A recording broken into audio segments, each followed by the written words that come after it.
Film Jepang salah satu film dengan banyak pesan moral dan terkadang membingungkan penonton apa maksud dari yang ingin disampaikan dari si pembuat film.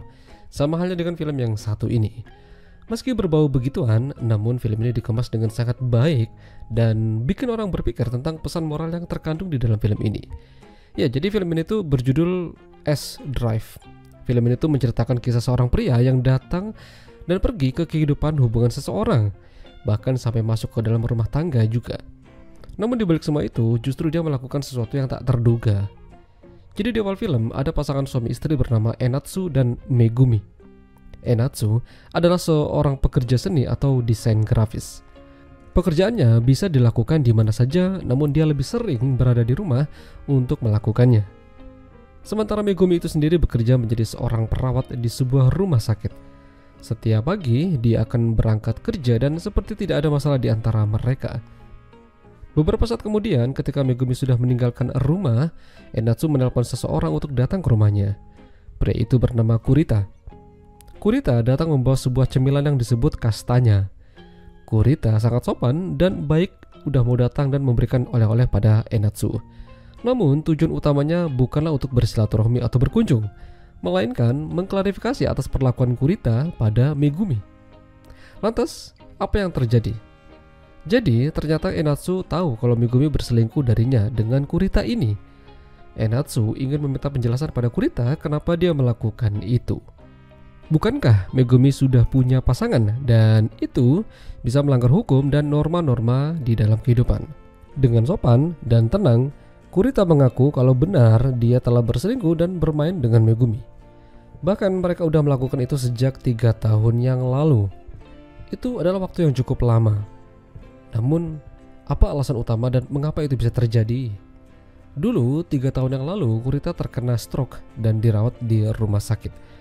Dia terbaring di ranjang dan susah untuk melakukan apapun termasuk buang air. Untuk bisa buang air saja, sebuah selang dimasukkan ke dalam rudalnya dan itu sungguh menyiksa dan menyakitkan. Kebetulan, kala itu perawatnya adalah Megumi. Di sanalah mereka saling bertemu. Meski selang itu menyakitkan, namun sentuhan dan cara perawatan yang dilakukan oleh Megumi sangat halus dan membantu Kurita untuk bertahan. Hingga suatu hari terjadilah hal-hal yang membagongkan. Kurita dan Megumi melakukan begituan karena ada kesempatan. Terlebih lagi, sejak dirawat Megumi, perlahan-lahan penyakit Kurita menjadi lebih baik dan sembuh. Kurita juga mendapat pengakuan dari Megumi kalau sudah 3 tahun lamanya dia tidak pernah begituan dengan Enatsu. Itulah sebabnya kenapa Megumi juga mau diajak. Enatsu semakin pusing dan tidak mau mendengarkan cerita itu. Bahkan dia menyangkal dan merasa itu tidak benar. Bahkan Enatsu memukul Kurita hingga dia tersungkur. Namun meski begitu Kurita tetap meminta maaf atas apa yang telah terjadi. Lalu dia pamit. Beberapa jam kemudian Megumi pulang ke rumah. Enatsu mulai memikirkan apa yang dikatakan oleh Kurita. Namun berkat kejadian itu, justru Enatsu semakin cinta pada Megumi. Bahkan hubungan mereka membaik. Di sisi lain ada seorang wanita kantoran bernama Akane. Kala itu dia pulang kerja mengendarai mobilnya. Namun tiba-tiba dia tak sengaja menabrak seorang pria. Pria itu sempat-sempatnya selfie lalu didatangi oleh Akane. Apakah dia baik-baik saja? Dan ternyata pria itu adalah Kurita. Dia terlihat kesakitan dan tidak mau diantar ke rumah sakit. Namun dia meminta Akane untuk mengatakannya pulang saja. Akane mempersilahkan Kurita masuk ke dalam mobilnya. Lalu kala itu Akane terlihat canggung dan agak panik. Kurita mulai berbicara menanyakan kemana Akane akan pergi. Akane rencananya mau beli makanan olahan sebuah tahu, semacam makanan Cina.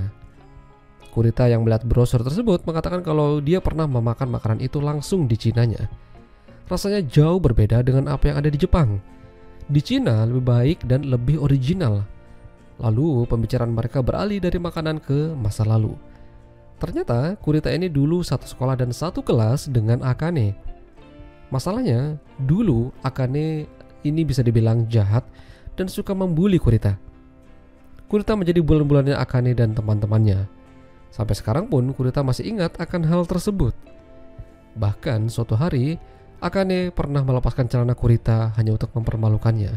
Dan sepertinya saat ini Akane yang mendapatkan balasan itu. Akane terkena penyakit kecemasan yang berlebih. Tangannya bergetar seolah-olah dirinya mau lompat dari mobil. Kali ini Kurita yang gantian membuli Akane.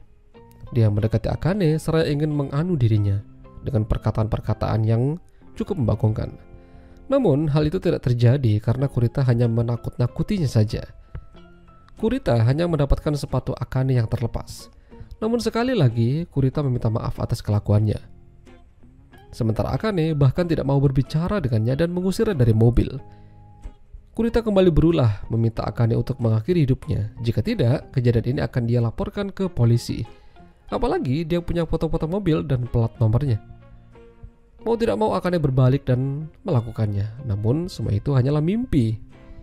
Akane tertidur di pinggir jalan dengan mobil yang terparkir sembarangan. Di luar, ada suaminya yang mencoba untuk masuk. Dia khawatir karena beberapa kali ditelepon Akane tidak bisa dihubungi. Akane dan suaminya pulang. Namun, ada sepatu dan cemilan kastanya dari Kurita ada di sana. Apakah Kurita memang benar-benar ada di sana tadi? Akane pulang dan membuatkan masakan Cina yang dari awal ingin dia beli. Gara-gara perkataan Kurita membuat Akane lebih percaya diri membuat masakan itu dibanding membelinya. Hasilnya jauh lebih baik dan mantap.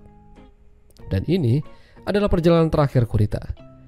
Kala itu ada seorang wanita bernama Momoko, seorang wanita muda yang sedang lapar dan sedang mencari makanan. Kebetulan ada warung ramen. Dia memesan ramen itu seperti yang lain. Di warung itu diisi oleh banyak bapak-bapak. Di sisi lain ada seorang pria bernama Ikeyama. Dia sedang teleponan sama seseorang dan ternyata seseorang itu adalah Kurita. Kurita tahu kalau Ikeyama ini adalah kekasih dari Momoko. Namun, dia juga tahu kalau Ikeyama selalu cuek pada Momoko. Padahal Momoko itu sendiri adalah wanita yang baik dan perhatian. Namun Ikeyama tidak peka akan hal tersebut. Kurita memanas-manasi Ikeyama kalau Kurita pernah bermain dengan Ikeyama dan Momoko sangat mantap. Hal itu membuat Ikeyama jadi panas dan jadi kesal. Sayangnya Kurita tidak bisa ia temukan.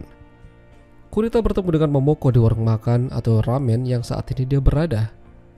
Sampai akhirnya Ikeyama menelpon Momoko meminta maaf atas perilakunya yang cuek padanya. Intinya Ikeyama menyesal dan akan memperbaiki perilakunya dan akan memperbaiki hubungan mereka. Dan menurut kalian, apakah Kurita ini bisa dibilang sebagai penyelamat suatu hubungan atau justru malah menjadi beban pikiran?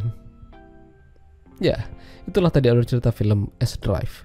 Jika kalian suka dengan video ini, jangan lupa untuk tinggalkan like. Dan sampai jumpa lagi.